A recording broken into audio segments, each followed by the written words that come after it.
Welcome to Hard Hats and Horizons, the podcast where we dig deep into the construction and economic development shaping the future of Dallas-Fort Worth. We bring you insights from industry leaders and visionaries who are driving growth in North Texas. From construction projects to industry trends and insights, we cover it all. So grab your hard hat and join us as we explore the people and projects shaping the skyline of DFW. Now, here is your host, Andrea Pender. Okay, well, we are going to get started today on our latest episode of the Hard Hats and Horizon podcast. I have Vandana Nayak with Perkins Will, where she is a managing director. So thank you for coming on the show. Thank you. I'm excited about this. Well, why don't you tell us, for those of the maybe few people that don't know what Perkins Will is, maybe give a little short commercial on what they do. Okay, so Perkins Will is a global architectural practice. So we design buildings and places where people can thrive all across the globe. We have over 30 offices. I work out of the Dallas office, and our Dallas office really focuses on the Southwest region, where we work across healthcare, higher ed, K-12, corporate interiors, corporate commercial, cultural, civic, and other advisory services across all these markets. But while we focus on Southwest region, we also, some of our projects span across the globe. Okay. Yeah. And then talk about what you do exactly at Perkins Will. So till recently, I used to be the regional practice leader for K-12 and higher education markets, which meant I would go out and win clients in these market sectors, public and private, and then oversee the execution of this work as a managing principal. About April of last year is when my role changed. I still work with K-12 and higher ed clients, but as a firm leader, I now work as a managing director for the Dallas studio. So Nice. the Dallas studio is about 250 employees right here in Dallas. And we have an office in San Antonio, which we established a couple of years ago. So that's still under the Dallas group. So Nice. That's my work. Nice. It's funny, when I came on board at Carrco, I was looking through some pictures, and it was just a hallway of Perkins Will. And I was like, oh, wait, that's the Perkins Will office, the old Dallas High School. And somebody was like, how do you know that from just a hallway project? And I'm like, this project has been a part of my life for a long time. So Carrco painted your office. I would not have known that. Yep. Thank you. Fun fact. Okay. They have done a fabulous job. Yeah, that building is just beautiful. It really is. It's cool. It has so many great meeting spaces. I feel like I haven't been in there in a minute, but there's great meeting spaces for lunch and learns, and then great meeting spaces for like a big party. It's a cool building. It is. I don't know if you were aware of this, but this used to be the old Dallas High School. Mm-hmm. At one point, when the demographic shifted, it became a commercial area. This building was not only boarded, but there were considerations of potentially demolishing it. Mm-hmm. But I think we're fortunate that the building is still around. Yeah. It's part of the historic part of the Dallas history. And today it's our office. Yeah. And it's beautiful. Yeah. I've heard so many things about it. Like, they were really beautiful. I don't know what they're called. Really beautiful things in the ceiling, just covered with like plywood or something. Right. And they weren't expecting anything. And then they pulled the plywood off, and it's this beautiful ceiling. And we restored all of it. That's cool. We get a lot of people who are interested in coming and touring the building. So, and we always open it up to the community to say, come take a look at the building. Yeah, that's neat. Yeah. Well, I want to jump into a few things that you put on your list here. And one of the things that you said you're passionate about are people and places. So let's start with people. Yeah. And maybe jump into maybe how mentorship has played a role, either you having a mentor or you mentoring others coming up. Yeah, I think that's an important topic, because if you think about the profession of architecture or construction, it is a mentorship profession. It's an apprentice kind of profession. It's a profession where you actually learn from someone who's done this once before, and you teach to someone who hasn't done this once before. And I don't think ever in your career you stop either learning or teaching. You do both. And sometimes you do both at the same time. So I've had many fabulous mentors along the way where I have learned, whether I have learned the technical side of the profession, or I have learned the design side of the profession, or the people side of the profession. And in a similar note, when I work with people, I'm constantly looking at what is it that makes it truly a place that people can thrive, or what are the things that they would need to know to be successful in their profession. So I think mentorship is just integral to the architecture profession. And people, for me, are just a fascinating topic, only because I have never met two people who are exactly alike. Yeah. And when you meet people, you get to know them. And I think each person carries a unique story, which makes it really fascinating for me to know that story, to understand it, but also to connect it in a way that it's meaningful to them, so that the connections that we make or the mentorship we provide or the work we do together is actually both satisfying, meaningful, and productive in the end. Yeah. Yeah. I mean, and if you're not willing to learn, you're not going to grow.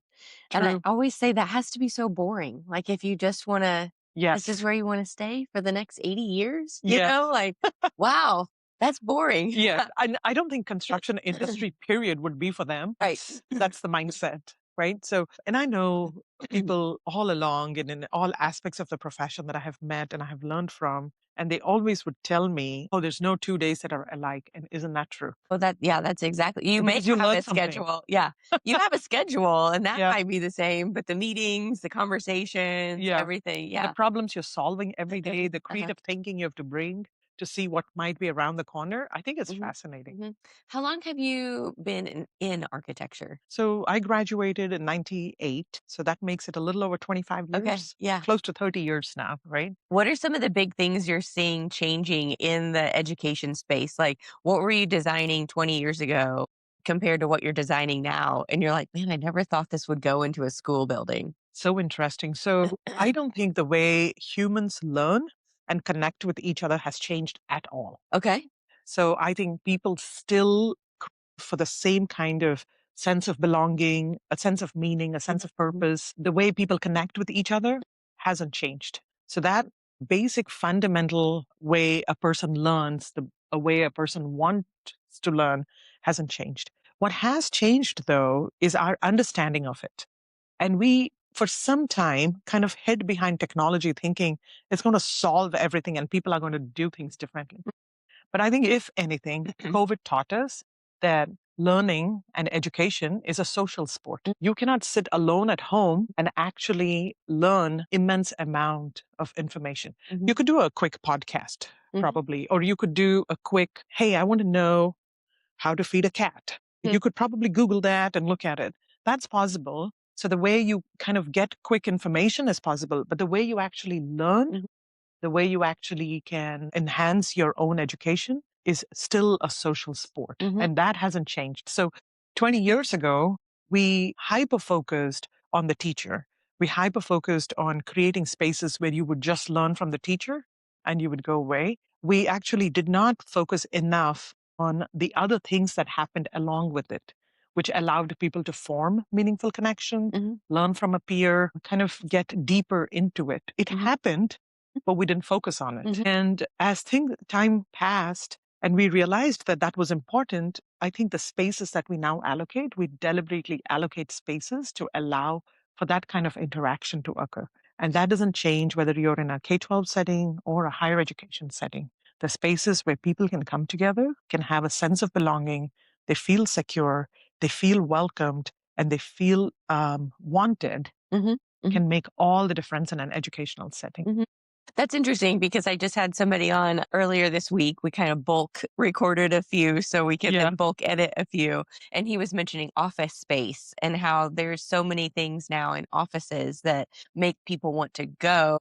Otherwise, they're going to sit at home because they can have their amenities maybe at their apartment complex or in their Right. neighborhood. And it's like, well, what are the cool things that you can get in your office space? Which some of these things, it's like kind of mind blowing, but it is interesting. Like, I do like to recharge alone, but I can't imagine just every day being all by yourself. And so that's where the interesting conversations come from. And that's when you learn and you grow. And, Yeah. anytime we go on vacation, it always seems to be where there's what's called a community table. Are you familiar with this? Yes. Yeah. And I'm always like, well, let's sit at the community table. And he's like, oh, great. And then I end up, meeting the people at the community table who are either also on vacation or are locals. And It is. It's that community like, "Hey, I'm in your city. Tell me Yeah. everything I need to be Yeah. doing." And I'm super excited about it. So, And in that process, don't you have a sense of what you think of that city based on those interactions? absolutely. And that's when you are like, "Oh, wow, the city is actually a really friendly city. People actually are nice here." Uh-huh, uh-huh.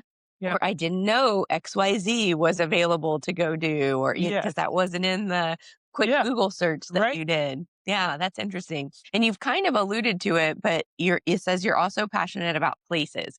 Are these the places that you're designing or vacation places? Both. I do That's think, fair. yeah, I think 90, maybe 100% of our time, we spend it in built environments. Uh-huh.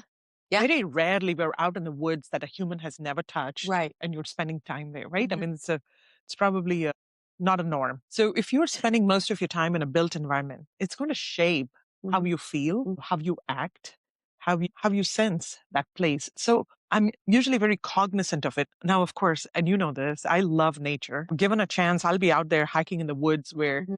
humans haven't shaped it too much, Right, maybe a trail right. here and there. I love that.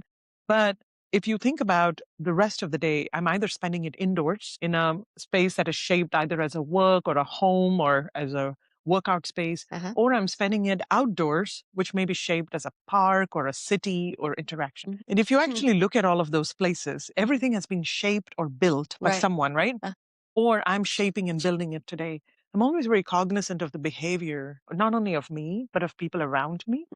What is actually creating a community mhm, or a better human interaction or a better sense? And what is actually putting people apart or uh-huh. creating a different sense? And is that place actually creating the behavior you wanted to create Mhm. or not? I kind of nerd out about this a little bit. Yeah. Um, No, that's and interesting. I feel like it informs my work in many ways because then as I'm looking at spaces and thinking about what place should go where, I'm always thinking about what is the impact? What is the Mhm, outcome we want to get out of mhm, this? And I think if everybody thought a little deeper as designers, mhm, planners, city leaders, community members about the outcome we want for humanity, then I think the places we design and live will actually allow humanity to thrive. hmm. Yeah. That's interesting because so many times we're just doing anything, grocery shopping, Yes. ordering stuff for your office. It's the what do I need now? Right. Whereas if you're grocery shopping, it's like, well, what do we want to do to get healthy? Like maybe those are different things you put in the Yeah. grocery basket. And so it's interesting, like, because you can put a building up and you Right. have a building, but Right. it might not do what you want it to do. Yeah. And it might not be a good neighbor to its community. It might not actually, it might be a great place for a person to get in a car and get to that building. But what if it could be a good neighbor? What if you could just go for a jog down the Uh-huh. street? Is that building generous enough to allow Yeah. a jogger to Yeah. go next to it? And you run. Yeah. You know what I'm Mhm. talking about. There are places when you run and you feel like this is a welcome place to run. Absolutely. And then there are places you feel like, let me run fast and get Yep, out of I here. need to not be here. Yeah, Right. that's Yeah. interesting. What are your thoughts like when you're kind of driving around in the nature, when you're hiking and you see a built park situation of some sort that hasn't looked like it's been touched in years? Do you kind of start thinking like, "Oh, what if they did this or that or this?" I think that's a curse of an architect. You always look at every built environment and you kind of look at it with a critical eye Uh-huh, sometimes, more uh-huh. than just enjoying it at the moment. But I do think anytime I look at things, I always think about what has been done successfully, Yep. what hasn't, and it interests me. Uh-huh. It interests me. I'm not critical to the point where I think, oh, this could have been done better. Not at all. I actually look at it and I enjoy it for what it is. Okay. And I try to figure out what was the intention? What Mhm. did they think? The part that bothers me is when I see things with zero intention. Ah, Someone yes. has just slapped it Here's a there. box. Yeah. Yep. And Mhm. they are done and they haven't actually given it any thought. Right. Yeah. And you can feel it when you Uh, walk into those Oh, spaces. yeah. You don't have to be a trained eye for it at Uh-huh. all. Right. You know that. Have Yeah. you ever built a home? Have you built your own home? Would you I ever do haven't. that? I haven't. And it's really because I don't have time for it. But you would. I would love to do it if I had even iota of time to Uh-huh. do that. Early in my career, when I was straight out of school, the first thing I did was work for a practice that designed homes, custom homes. And it's actually a really fun process to Yeah. do it. For me, architecture of is again, it's place and people. It could be of any scale. Uh-huh. I find it very interesting. I always like to ask my architect friends that because sometimes they're like, nope, not doing it. Like, because then it wouldn't be good. And then I'd have to do another one. And then I would have to build another one. Yeah. Or they would just never finish the drawings, you know? I think I would know how my house would look. Yeah. I do think I would love the process, but I just don't know if I ever will have enough time on my schedule to do that. Uh-huh. Well, and then you have to find the land and then you have to, Right. so there might Yeah. be time for here, but then the land isn't available Yeah. for some things. Yeah, I always like to ask that questions and it's funny because I feel like most architects are like they either definitely want to do it or absolutely not. Right. And then you talk to people not in the industry at all and they're like, "Yeah, I'm going to build a house." And I'm like, "But you don't know anything about how are you possibly going to build a house? You don't know." Maybe the architects have the curse of knowledge. Yeah, And that exactly. holds them back or excites them. Yeah. Yeah, I think that's always funny. I always like to ask that because, like, building a house from scratch, not Yeah. just picking one, Right. you And know, modifying it. that's a big thing to bite off Yeah. and to tackle. True. It is. And Uh-huh. I've done houses. I think it's a fun exercise. It's Yeah. not that, I don't think it's that scary. It's Uh-huh. like any other design problem. If you know exactly what you're looking for, Mm, I don't think it's that yeah. hard. And then you'll do it and you'll love it. Yeah, Yeah. you will love it. You may Nice. not like some parts of it, but I think for the most part, you will love it Uh, because you would have designed something that is truly for designed around you. your family. Yeah, And only exactly. you would know how your family actually wants to come together Mhm. and thrive in there. That's interesting. You put a few career highlights on this. You put UT Austin, Mulva Hall, UT Dallas, multiple buildings. I don't know how to pronounce this. Gilliam, Collegiate. Gilliam Collegiate Academy. Yeah. So talk to us a little bit about those projects. So you asked me, tell me some of your career highlights. Uh-huh. And I started to think and I thought, gosh, there were so many different projects. Each one is kind of like your baby. Yeah. Like you put so much energy and thought and creative passion in it Mhm. that you really like it at the end of it, some more than others, right? But there were moments though where I feel like as a career moment, you're like, huh, and it's a trajectory. I think that happens to a lot of young professionals. You're working, and then there is something that is like a moment where it shifts, and then you're doing something different Mhm. after that, Mhm. in your career. Gilliam Collegiate Academy, probably 15, 18 years ago, when I worked on it, it was a pivotal project in some ways. It won a lot of awards and Nice. recognitions nationally. Uh-huh.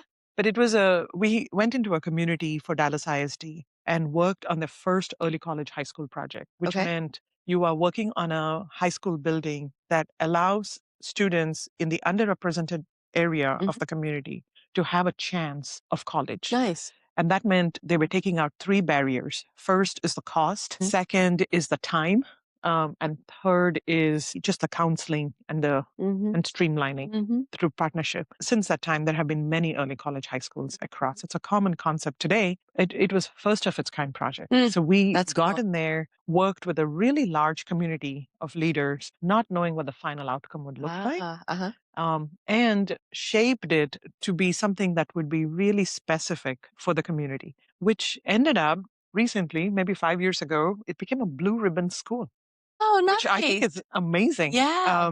So I'm very excited about it, but that process was very exciting. It may be because it combined the place and people, Right.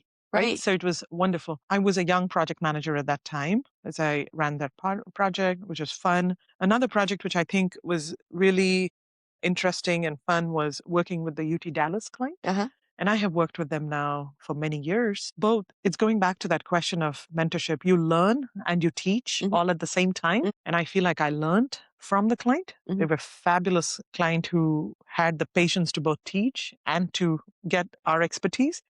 And anytime that happens and you can integrate that well, Mhm. I think it's a fabulous project. Right. And the most recent one, Malwa Hall, which is a business school for UT Austin, Mm. it's going to be a 17-story building on the campus mall, Wow. sitting That's a right big next building. to the Yeah. main UT Austin tower. We're just coming off the ground. Again, fabulous Uh, client who, when you work with these clients, you both learn and you teach, right? That right. moment happens where Mhm. you're learning from them and they're learning from you, and you can design something that is so specific for the undergraduate students, but so wonderful for the university so Right. it can last for years. Right. So there are many projects and moments like that along the way that kind of are pivotal in a way that it takes you. Okay, let me say it this way. I think there is intellectual profitability when you work on those projects, that like you this. actually not only are doing your job and you're learning something, but there is something that is intellectually profitable at the end of it that stays with you longer. I really like that phrase. There's a handful of phrases that I've stuck up on our whiteboard up there. That will be going up in about an hour. That's an interesting concept, but it makes so much sense. Yeah. You know, it's almost like a price list. Like you've learned so much, you're going to be able to implement that in Yeah. all of your future projects. And it gives you joy, it gives you satisfaction as a professional, because inherently you want to learn, you want to do good work, you want to work with clients. But yeah, and you want to make some money, you want to make an impact. But what are you gaining intellectually Right. also with it? Right. Right.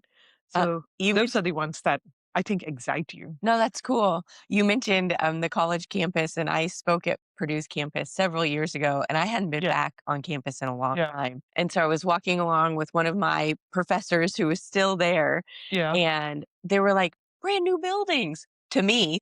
Right. And I made the comment, I said, oh my gosh, this is a brand new building. And this little boy, like walking past, like looked at me And and like, isn't that 20 years old? I saw the cornerstone of it, and I'm like, it's literally 20 years old. And I'm like, it's new to me, buddy. It's new That's to right. me. This didn't exist back when I came to college. This was just a piece of grass when I was here. Really? So I thought, where did you go to college? I went to college in India, Okay. in Bangalore University. Mhm. And that's where I graduated. But I haven't been back on that campus now for, I don't know, maybe 15 years. There I might be have some that- new buildings. There might be some new buildings there too. That's funny. When did you move to the US? Late 99, 2000, early Okay. 2000. Yeah. How was So that transition? it was interesting in many ways. And, so I'm first generation immigrant, right? So I had finished my architecture school in India. I'd worked about a couple of years, and because I started working by my last year, and I moved here, and I actually worked. I had done high end residential, and I'd also done a school, and I knew in my career as I was going further, I wanted to specialize in schools and educational Okay. facilities, Yeah. because it is really a sense of purpose in those projects Yeah. that kind of drew me. So at a young age, I knew this is probably what I want to do as a career, and I think it's been the right choice for me because I really still Yeah. enjoy it a lot. So I looked for firms that actually worked in the school and education space. I found SHW Group, today is called Stantec, right? But Yep. found SHW Group, then found some common people who could actually get me an interview. I got the interview, landed the job, and I thought, okay, let me work here for a couple of years, see if I like it. And I came in. So there are some things that were very similar, some were different. So first of all, the parts that were similar is the way gravity works, water works, the concepts of architecture, Okay. the concepts of how materials react to things are not that different. Right. So since I had a really strong foundation in education to critically think through those angles, I think that transition was easy. The materials are quite different. The names of the materials are different. And I studied metric, and it was English system here. So constantly in my head, I had to do the math of saying, is it 10 mm or is it a 3/4 inch plywood? So you had to kind of do that math mentally. Today, I wouldn't know how to do metric anymore because everything is the English system, right? But so those were some transition points. That's a pretty big transition there, having to learn a whole different math scale. I don't know. Yeah. It wasn't terrible because I could remember, okay, it's this and it's not that. And I was pretty young in my career. Yeah. So there were some transition moments like that. What I found really fascinating is I thought when I would come here and start working, people would be totally different, that I would not be able to figure out the context. But actually, and you've traveled a lot, so you know what I'm saying. People are actually exactly the same. People are people. People are people. Yeah. They're exactly the same. It doesn't matter if you're there, if you're here, across. So I think I just was fortunate. I had some amazing colleagues, mentors. Nice. That's great. I remember Mark Rochelle, who was my first boss, who just was one of the kindest, nicest guys ever. So I think I have been fortunate in my career. That's great. I've just been lucky, I think. Yeah. Where I've got opportunities, I've had chances to work and make a difference. So I heard the phrase the other day. I was listening to a podcast. Is it luck or is it hard work? I think it's luck. Okay. You have to put hard work. Sure. Without a doubt. I mean, so there's no substitution for hard work. But I think Sometimes Mm. you could put a lot of hard work and things don't turn out your way. Mhm.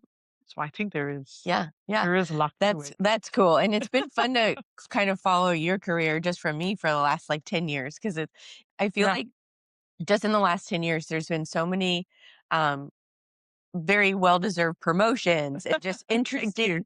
interesting things to watch other people in the industry doing, and I'm like, "Good Yeah. for them, like, they deserve Yeah. that, I'm Well, so proud of them." I think it's a mutually, what they say, admired situation here Yeah. because I've watched you and I always go, how does she do all this stuff?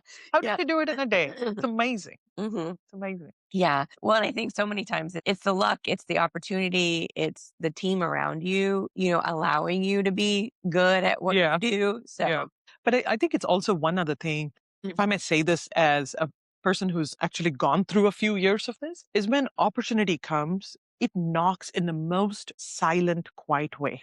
uh-huh. It's really a light whisper when Mhm, opportunity is knocking. mhm.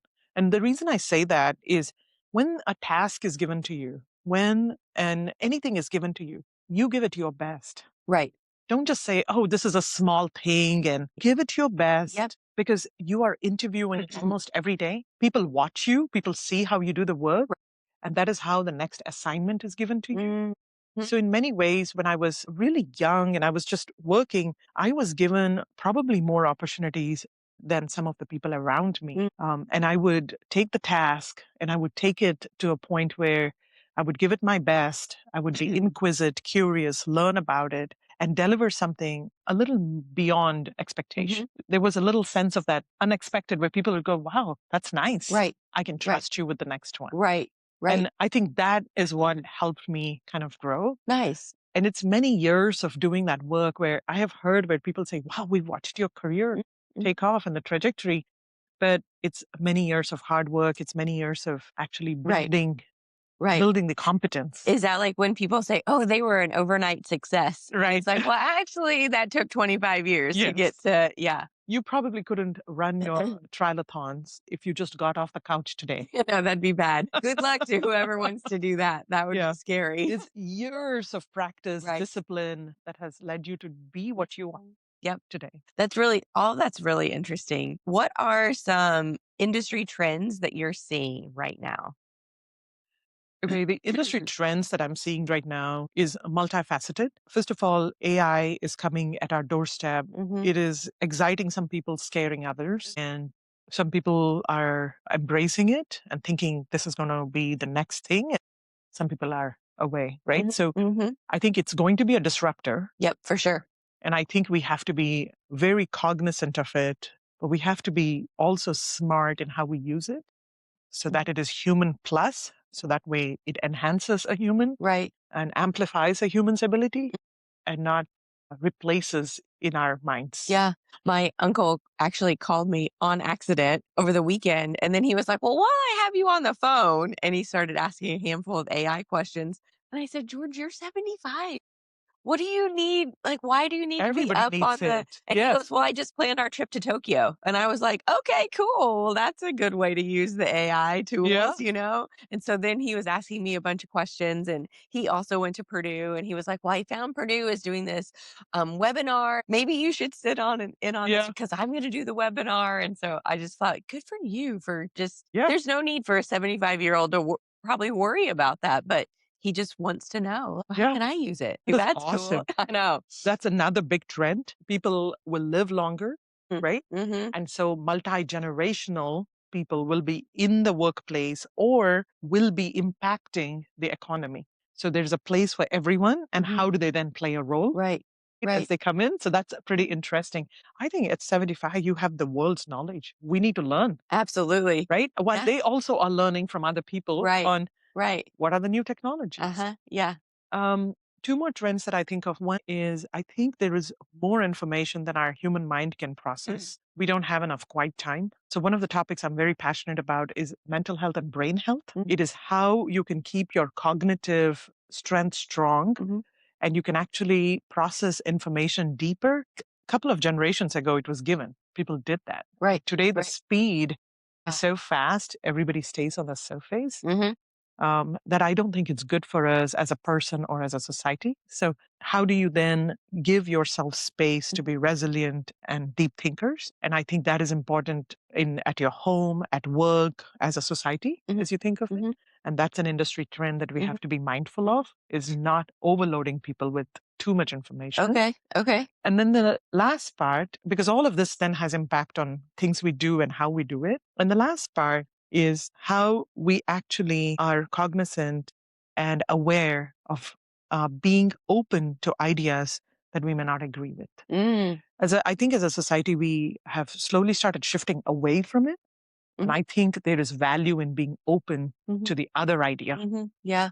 Because that's when, as human beings, we're stronger, is when Yeah. we can see another point of view Yep. Yep. and Have the conversation. and You don't just have be to get open. mad. You Right. don't have to yell. Yes. Just listen Just and listen. see where it's coming from. Right. Yeah. And be open to it and Mhm. think that Mhm. there can be two truths in the same place. So I Mhm. feel like as you look at the industry trend, if you think of technology change, speed of change, the multi-generational people who are there, and the diverse views that might all come at the Mm. same time Mhm. as more voices are taking place at the same time, I think those are going to shape how we learn, live, work, play, and come together. Mhm. That's interesting. Those are all interesting things. What are you guys designing or what are you doing personally to help the like recharge Recharge. of the brain? Yeah. So, in theory, I know what I have to do, and how often In do I do theory. it is two different things.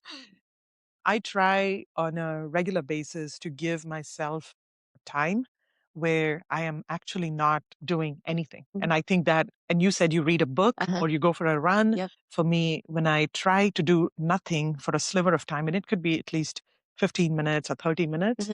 I find that I am way more recharged and resilient than Yep. if I'm a go, go, go all Mhm. day. So that is important for me. Working out is important because it really helps me kind of stay, what they say, stronger, I Uh-huh. guess, Yep. And the third one is having a good set of friends who actually are just there for you. Yeah. There's no expectations as friends, but they're just there for you. And I think those are the three things that I try to do all the time and keep that. And of course, family. Right. Right. Right. My two boys, my husband, it's my sisters, my cousins, my extended family, but the family and having them as part of my life. Those are things that I think is what keeps me sane. Mm-hmm. I think it's very different today than it was 20 years ago Oh, with friends. yes. Because I feel like people come and go and they move and not that Yes. people are transient, but Yeah, they are. and then people are so busy with their careers that Yeah. that's one that's hard. Like I feel like you've mentioned it a couple of times. There's a lot of surface level. Are we going deep with people? And it's hard to sometimes find those right people, and maybe you don't need a million of them. You just need a couple that you Yeah. can count on. So, Yeah. I don't know if there's ever a right person. I think everybody has something that they bring. I think if you try to find the right person, you might end up with no one. right, right, right. You're going to look forever. You'll look forever. Yeah. So if anyone has the time for you and you have the time for them, Mhm. they're the right person. Yeah. I have a friend of mine and I love this about her. She went through and she looked through her entire calendar last year of like, what did she do? Where did she spend her time? Like on the weekends and things. Yeah. And I'm like, this is such a Melissa thing. Like I can picture her doing this.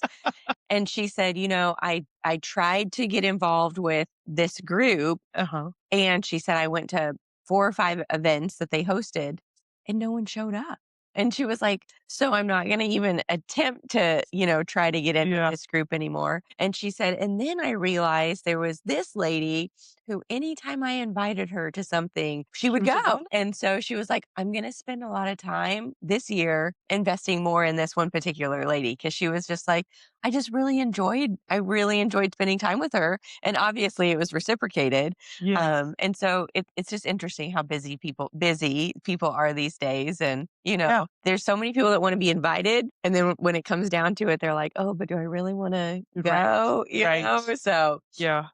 You do a really nice job of building a community of women, keeping up with it, no matter how busy your schedule gets. You're in many ways a role model to us. I appreciate that. It's funny because I had a lady reach out here recently, and I thought it was just going to be like a friendly catch up coffee. Yeah. And then, which it was, but then she said, "Well, I want to pick your brain because you have so much wisdom." And I thought, "Oh, when did I just turn 75 over?" But I'm glad Yeah. I'm glad I have some wisdom to share with Hey, younger you're folks coming always up. teaching and learning at the same time. Yeah, Yes. I You don't learned, have to I be learned a lot from 75. there. Yeah, you don't have to be 75 for that. That's so funny. What are you most passionate about in your job? So, what I'm most passionate about my job is really Mhm, the built environment. But when I come to think of it, it's the built environment through the lens of people. I'm mhm, really passionate about when we work with our clients, the people we actually work with. What are their pressure points? mhm, What is it that what is it that actually would be needed? Not just what other words said. Same with my team. When I work with them, I see what they can bring, but I also think about what is it that they actually need for them to grow or nice. to be successful. So in many ways, I'll go back to the theme of people and places, but it's the built environment excites me, but it's actually the people, Mhm, the who actually are truly what I'm passionate about.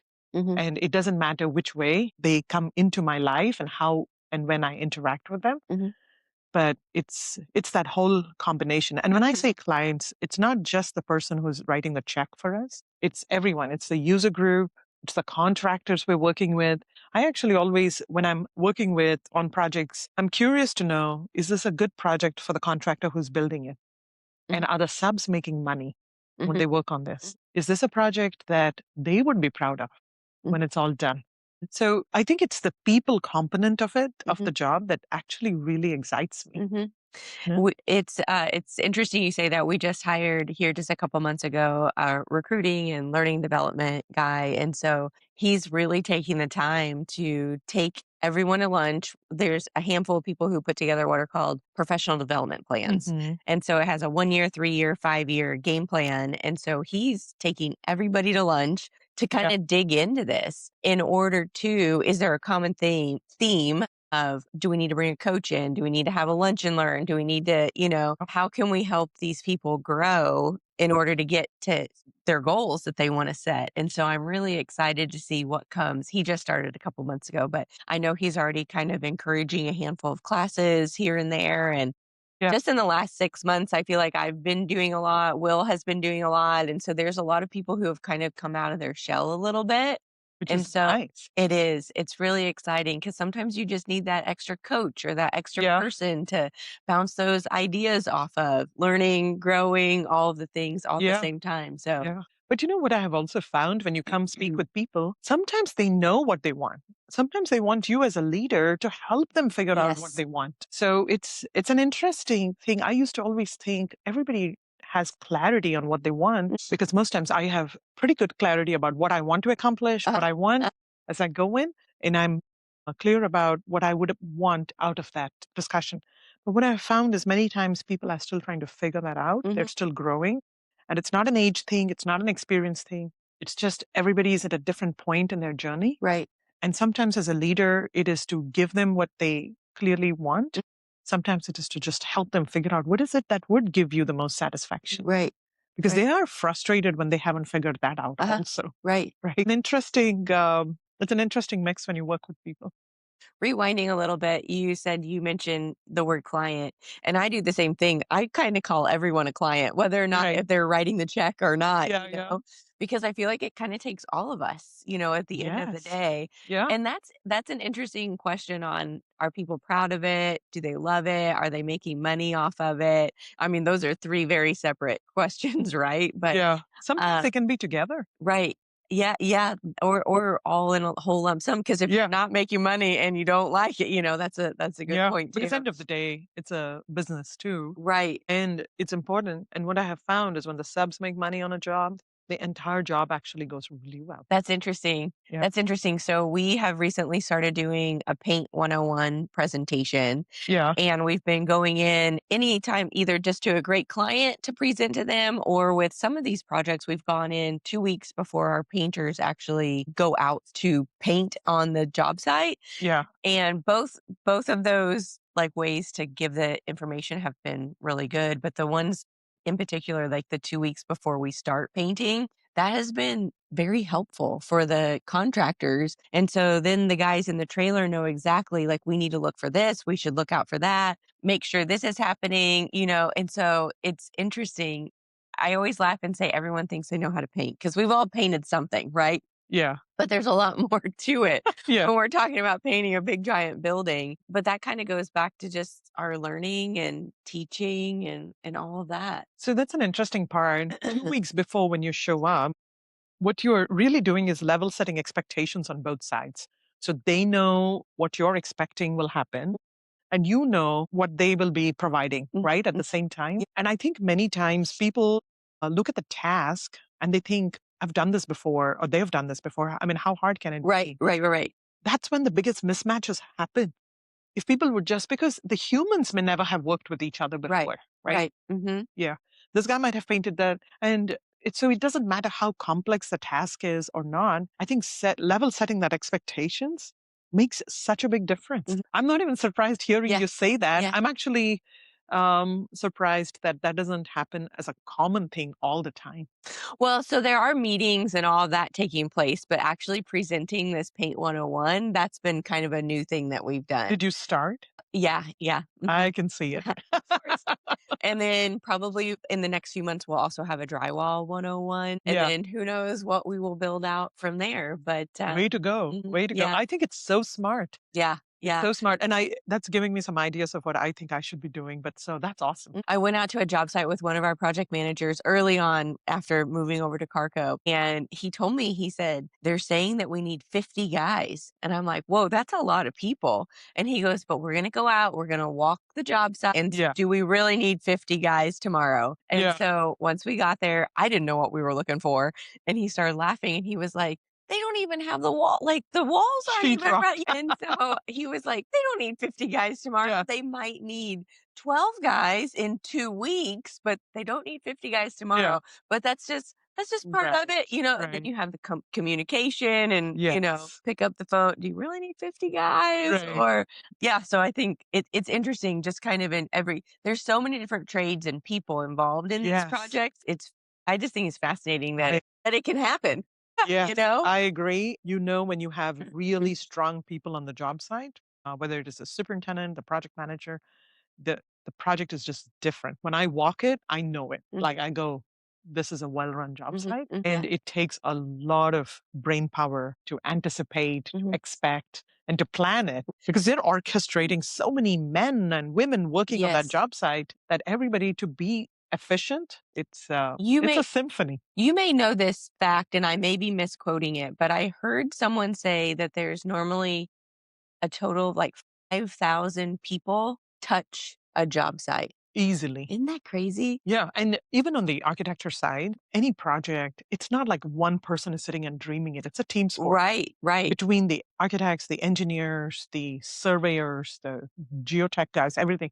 It's at least 300, 400 people touching it. Yeah. And 10 times more, of course, for Right. building it, right? Wow. That's a So lot. it's a lot of people, which is Mhm. wonderful. That's awesome. Wonderful. Mhm. So if you're not over communicating and being a leader for the Mhm, people, mhm. I don't think those projects go well. Yeah. Yeah. We've really stepped up our game over the last year, and it's exciting to see, like, it's literally exciting to see the sales, Right. like with It the, impacts the bottom line uh, and people are happier uh-huh. and you make more money. Right. Yes. It's That makes everybody happy at the yes. end of the day. Yeah. I have one more question on my list here for you. What are some of your future goals, personal or professional? Okay. It's interesting. So I was actually sharing my leadership story with, as once I became a managing director with the group, and I was talking to them about how I think life is lived in 4 quarters in many ways. In the first quarter, you're a child, you're Just a learning, you're baby. growing, Yeah. right? The second quarter is, yeah, you find a partner, you raise children. It's all of those things that Mhm, you do in the second quarter of life, and you're building a profession and everything. I really think at this moment I'm entering the third quarter of my Okay. life. Okay. And in third quarter of life, for me, that means I want to see where my sphere of influence can Mhm. help others. So my goal is to see how I could use the knowledge I've gained to be a source of help for others. How can I make the community better than I found it? And today, as a leader for Perkins Will Dallas Studio, how can I leave the Dallas studio when I leave it better than I have found it? Nice. We're a Nice. thriving studio today, but what can we do to improve the quality, the experience for our people, our clients, our communities in what we do? So for me, I think this third quarter is a quarter of give back, influence, and leadership, and really becoming who I was destined to be, right? I really like And in the this. process, I will be learning. I'll be learning from everyone, from my Absolutely. team, from the people, from the studio, from my partners. I ask for grace when I do that Uh-huh. because I'm doing it for the first time. I have Right. an idea, but I think this is going to be probably the most exciting quarter. That's nice. So I think it'll be fun. Well, make Yeah. sure to keep us all updated on LinkedIn and all the things we want to know what you're doing. Yeah. And having coffee and Yeah. chatting and Yeah. I enjoy watching people like you. You do fabulous Thanks. in how you are just creating new systems, Yes. processes, connecting people, and creating excitement in our community. One of I our like big it. mantras here and in life is great, even better if. Yeah. And so that's pretty much how we live everything. And so it's like, yes, fill in the blank was great, Yeah. but how can it be even better? It's not that it wasn't great, but can it be a little bit better? Yeah. So that's Yeah. kind of what we do. Like people have said, well, but it was fine. Like, or was it not okay? And I'm like, no, no, no, it was great, but it can probably be even better. Yeah. Well, I appreciate you coming on the podcast today. Thank you. This was fun.